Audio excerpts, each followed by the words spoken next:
हाँ जी, good evening students. बच्चे, नेक्स्ट टॉपिक जो हमारे इस चैप्टर का है which is chapter number 13, organism and population. Organism हमने ऑलरेडी कर लिया है, पॉपुलेशन अब हम डिस्कस करेंगे। That is also easiest topic of our session.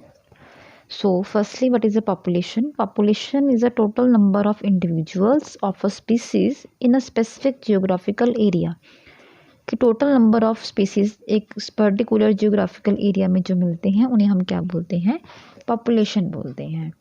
और बेटा ये जो पॉपुलेशन होती है इंटरब्रीड कर सकती है नेचुरल कंडीशन के साथ, जिससे कि फर्टाइल ऑफस्प्रिंग जो है वो प्रोड्यूस होते हैं। और हमारी एक बायोटिक कम्युनिटी की एक ये क्या है, यूनिट है पॉपुलेशन। अगर जो पॉपुलेशन है वो जो है स्पीसीज़ की डिफरेंट जोग्राफिकल एरियाज़ में होगी तो उसे हम बोलेंगे सिस्टर पॉपुलेशन।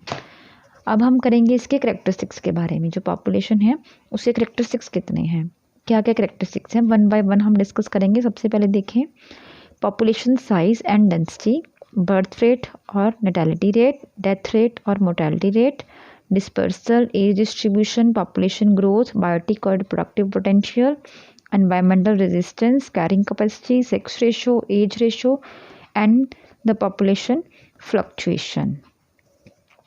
So बच्चे, सबसे पहले हम बात करेंगे पॉपुलेशन साइज और पॉपुलेशन डेंसिटी की क्या होते हैं ये। पॉपुलेशन साइज का क्या मतलब है? ये इंडिकेट करता है total number of organism of a specific species which is present in a specific geographical area at a specific time.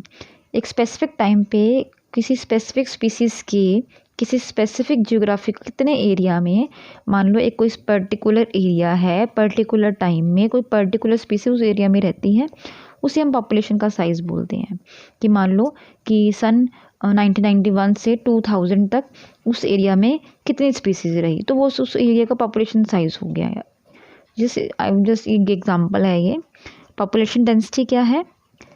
The number of individuals of a species per unit area और volume, that is the population density. इसको हम that is the इसे expression है इसका population density का, कि number of जो individuals हैं, number of individuals in a region over the number of unit area in a region, that is the population density. से हम कैलकुलेट करते हैं इस तरह से। नेक्स्ट आती है हमारी बर्थ रेट। बर्थ रेट क्या है?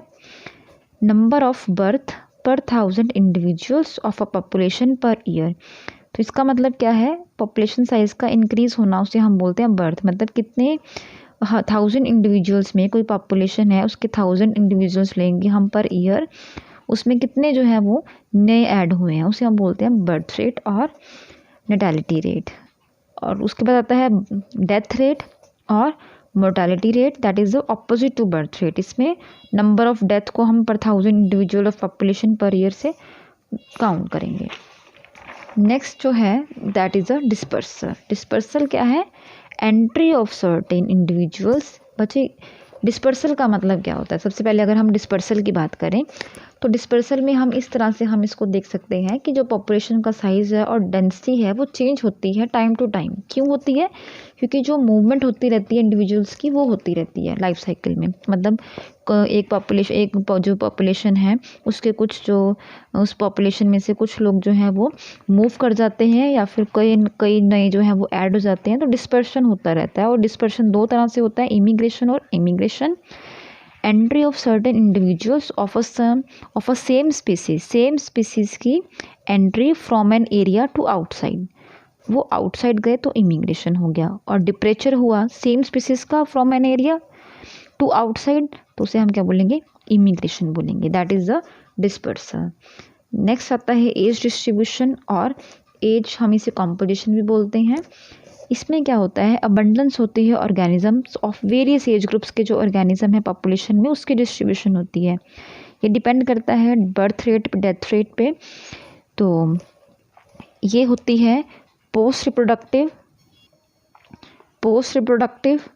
Reproductive, pre reproductive. और बच्चों, हम इसको रैपिड ग्रोइंग या फिर एक्सपेंडिंग पॉपुलेशन भी कह सकते हैं, स्टेबल पॉपुलेशन और डिक्लाइनिंग पॉपुलेशन। ये क्या है? ये 3 काइंड्स ऑफ पॉपुलेशन होती है। रैपिड में क्या होता है? जैसे कि इसमें हम बोल सकते हैं कि हाई बर्थ रेट होती है और डेथ रेट क्या होती है, कम होती है, इसलिए हम इसे रैपिड ग्रोइंग बोलते हैं। स्टेबल में क्या होगा, डेथ रेट और बर्थ रेट जो है वो इक्वल हो जाएगी। डिक्लाइन में क्या होगा, डेथ रेट जो है हाई होगी और बर्थ रेट क्या होगी, कम होगी। उससे जो पॉपुलेशन है यंग मेंबर्स की वो कम हो जाएगी, ओल्डर मेंबर जो है वो बढ़ जाएंगे अगर जो हमारी डेथ रेट जो है वो कम हो गई तो। So that is the age distribution. Next आता है हमारी पॉपुलेशन ग्रोथ। पॉपुलेशन ग्रोथ जो होती है दैट इज़ ये इंडिकेट करती है changes in a population density in terms of time. ये डिपेंड करती है birth rate, death rate, immigration और इमिग्रेशन पे। पॉपुलेशन ग्रोथ जो होती है उसे हम इस तरह से भी कैलकुलेट कर सकते हैं, birth rate plus immigration minus death rate plus immigration. So that is the population growth. और पॉपुलेशन ग्रोथ में बच्चे कुछ कर्व्स होती हैं जिसे हम बोलते हैं ग्रोथ कर्व्स या मॉडल। दो तरह की होती हैं। ग्रोथ कर्व होती क्या है, जो पॉपुलेशन की ग्रोथ है उसको हम एक एक्सप्रेशन में जो है वो एक्सप्रेस करते हैं, मैथमेटिकल एक्सप्रेशन में, उसको हम बोलते हैं ग्रोथ कर्व। दो तरह की होती है ये, सिग्मॉइड और एस शेप, जिसको हम लॉजिस्टिक ग्रोथ कर्व भी बोलते हैं, and second one is the J shape, जिसे हम एक्सपोनेंशियल और ज्योमेट्रिक ग्रोथ कर्व भी बोलते हैं। सबसे पहले हमारी है सिग्मॉइड और S shape, that is the, इसका एग्जाम्पल है ईस्ट सेल। ईस्ट सेल में हम इसको देखते हैं, इसका एग्जाम्पल 5 फेसेस हैं इसके। First one is the lag face. इस फेस में क्या होता है, अगर मैं इसमें दिखाऊं, ये जो है इसका एक डायग्राम है और वी कैन से कह सकते हैं ग्राफ है, ये ग्राफिकल रिप्रेजेंटेशन तो टाइम। और ये हमने यहाँ पे पॉपुलेशन का साइज़ लिया। फर्स्ट फेज जो है that is the lag face. Lag phase में ये दिख रहा है ना आपको, या तो हम कह सकते हैं कि कोई भी ग्रोथ नहीं हुई, या फिर अगर ग्रोथ हुई है तो बहुत ही लिटिल ग्रोथ है हमारी पॉपुलेशन की। सो न्यू एनवायरनमेंट में लैग फेस में क्या होता है, जो इंडिविजुअल है उसने अडेप्ट किया अपने आप को न्यू एनवायरनमेंट में, ठीक है, तो वहाँ पर क्या हुआ, या तो हुई ही नहीं या फिर वेरी लिटिल इंक्रीज हुआ पॉपुलेशन में। सेकंड आता है पॉजिटिव एक्सेलरेशन फेज। इसमें स्लो इंक्रीज हुआ बिगनिंग में, सेकंड में देखो धीरे धीरे शुरुआत होनी हुई पॉपुलेशन की इंक्रीज होने की। फिर बच्चे आता है लॉगरिथमिक फेज। लॉगरिथमिक फेज में क्या होता है, लोगरिथमिक फेज में रैपिड इंक्रीज होता है पॉपुलेशन का। क्यों होता है, क्योंकि जो फूड है उसका क्या होगा, फूड का हमारा जो रिक्वायरमेंट है लाइफ की वो ज़्यादा होगी, इसलिए क्या होगा, कंपटीशन, वहाँ पे बिल्कुल भी कंपटीशन नहीं होगा। और अगर कंपटीशन नहीं होगा तो क्या होगा, यहाँ पर रैपिड राइज होगा पॉपुलेशन का, रैपिड इंक्रीज होगा पॉपुलेशन, क्योंकि वहाँ पे कोई भी कंपटीशन ही नहीं है। तो ये दिख रहा है आपको, तो यहाँ पे जो है रैपिड इंक्रीज हो रहा है पॉपुलेशन का। फिर आता है नेगेटिव एक्सेलरेशन। नेगेटिव एक्सेलरेशन में क्या होता है, धीरे धीरे स्लो राइज होता है। क्यों होता है, as the environment resistance increase, environment का रेजिस्टेंस इंक्रीज होगा तो जो है नेगेटिव इफेक्ट पड़ेगा इसका। स्टेशनरी फेस आएगा जहाँ पे ग्रोथ जो है स्टेबल हो जाएगी, जीरो ग्रोथ रेट होगी। ये जो है एंड वाला फेज यहाँ पे स्टेबल हो गया, ग्रोथ रेट जो है वो ज़ीरो हो गई, इसे हम बोलते हैं ज़ीरो ग्रोथ रेट। और हम ऐसा भी कह सकते हैं ये that is a stationary phase. इसमें होता क्या है, जो पॉपुलेशन जो रीच कर जाती है कैरिंग कैपेसिटी को उस एरिया की, तो वहाँ पे अपर ए सिम्टोमेटिक और ए सिम्टोपोट जो है वो पोल बन जाता है। नेक्स्ट बच्चे आती है जे शेप्ड कर्व। इसमें दो फेसेस हैं, लैग फेस और लॉगरिथमिक फेस। लैग फेस में क्या होता है, period of adaptation of a animal to a new environment, और इसमें स्लो और नो ग्रोथ होती है। सेम ऐसे ही that is the lag phase and the second one is the logarithmic phase और exponential phase. Second logarithmic phase में क्या होगा, रैपिड इंक्रीज होगा पॉपुलेशन का, और इसका एग्जांपल हम एल्गे ब्लूम्स ले सकते हैं। जैसे ही सडन इंक्रीज होगा पॉपुलेशन का, एग्जॉस्टेड और जो मोर्टेलिटी रेट है और मास डेरिवेशन स्टारवेशन जो है वो शुरू होगी, दैट मीन्स पॉपुलेशन का क्रैश होगा। वो किस तरह से होगा, देखो जैसे ही अगर सडन इंक्रीज हो जाएगा पॉपुलेशन में, उससे क्या होगा, जो वहाँ पर फूड है वो तो अवेलेबल है पर वो उतना ही है, लेकिन वहाँ उसको जो खाने वाले लोग हैं वो ज़्यादा हो गए, एनिमल्स जो हैं ज़्यादा हो गई, तो क्या होगा, अवेलेबिलिटी ऑफ फूड और स्पेस जो है वो कम, रहने की जगह में भी कमी आएगी, फूड में भी कमी आएगी। फाइनली क्या हो, एग्जॉस्ट हो जाएगा, जिससे कि स्टारवेशन होगी और मोर्टेलिटी मतलब डेथ होनी शुरू होगी। और इसी इन मोर्टेलिटी रेट को हम क्या बोलते हैं, पॉपुलेशन का क्रैश होना।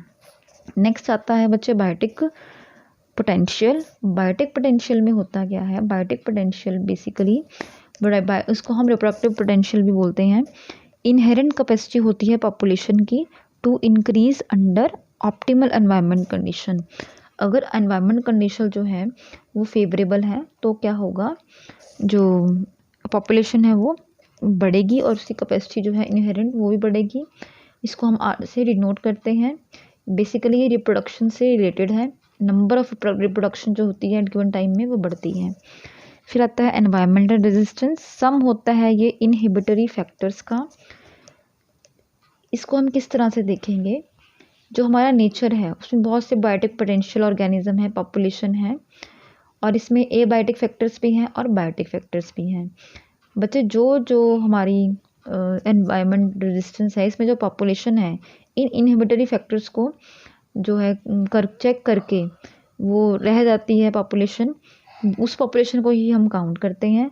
और ये जितने भी इनहिबिटरी में क्या आ गया, हमारे एनवायरमेंटल फैक्टर आ गए या फिर बायोटिक फैक्टर्स। एनवायरमेंटल फैक्टर का मतलब क्या है कि अगर अवेलेबिलिटी फूड और शेल्टर की नहीं होगी या फिर कोई नेचुरल क्लाइमेट्स हो गया, ड्रॉट हो गए, फ्लड्स आ गया, टेम्परेचर की फ्लक्चुएशन हो गई, बायोटिक फैक्टर में कोई पैरासाइट है, प्रेडेटर है, तो ये रियलाइज्ड है, मतलब कि जो हमारा नेचर है वो रियलाइज्ड है, इतनी फुल ऑफ हम कह सकते हैं, full of potential of organism जो है वो पॉपुलेशन को मतलब पता नहीं होता कि किसी भी मान लो कोई जो यंग पॉपुलेशन है वो आई है, उसे जब तक वो वहाँ का टेम्परेचर है वो फेवरेबल है, पर उसे ये नहीं ना पता कि कब वो कंडीशंस जो है वो फेवरेबल नहीं होंगी, तो इसे हम बोलते हैं एनवायरमेंटल रेजिस्टेंस। लास्ट आती है हमारी, लास्ट पर not the least, carrying capacity. Carrying capacity क्या है, फीडिंग कैपेसिटी है of an environment for a population. तो कैरिंग कैपेसिटी बेसिकली है क्या, एनवायरनमेंट जो है हमारा इकोसिस्टम का for a population of a species under provided a set of conditions, उसे हम क्या बोलते हैं, कैरिंग कैपेसिटी।